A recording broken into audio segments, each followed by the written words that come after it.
சின்ன பேரியரா? கேட்கறதுக்கே லூசு மாதிரி இருக்கு. ஆனா தியரி படி பார்த்தா அது பேரியரை இன்னும் ஸ்ட்ராங் ஆக்கவும் பயன்படலாம். இன்னைக்கு மட்டும் இது முடியாது, அது இம்பாசிபிள். ஒரு நிமிஷம், அது நடக்க முடியாத விஷயம். ப்ரெசன்ட் ரியலம்ல சீலான அனுபவம் இப்போ எஃபெக்ட் காட்ட ஆரம்பிச்சிருக்கு.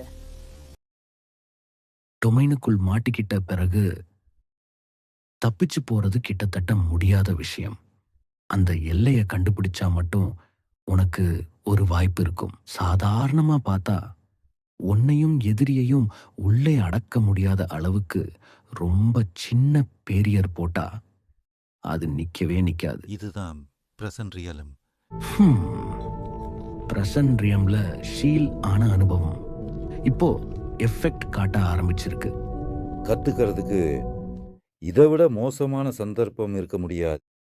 குசகாப்பே, நீ வாயை திறந்தாலே பேசிக்கிட்டே இருக்க. ஆனா உண்மையிலேயே என்ன அர்த்தம்னு உனக்கே முழுசா தெரியுமா? பேரியர்னா, குறிப்பா டொமைன் பேரியர்னா, அதுக்குன்னு சைஸ், உருவாக்குற ஸ்பீட் மாதிரி நிறைய செட்டிங்ஸ் இருக்கும்.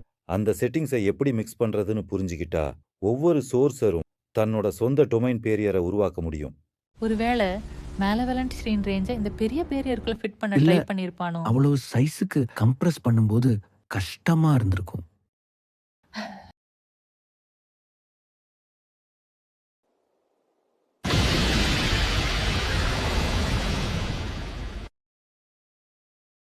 என்னது சத்துரோக்போச்சோவோட சி உடஞ்சிடுச்சா?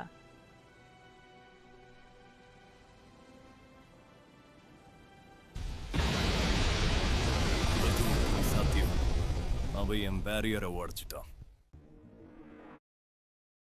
சென்சை!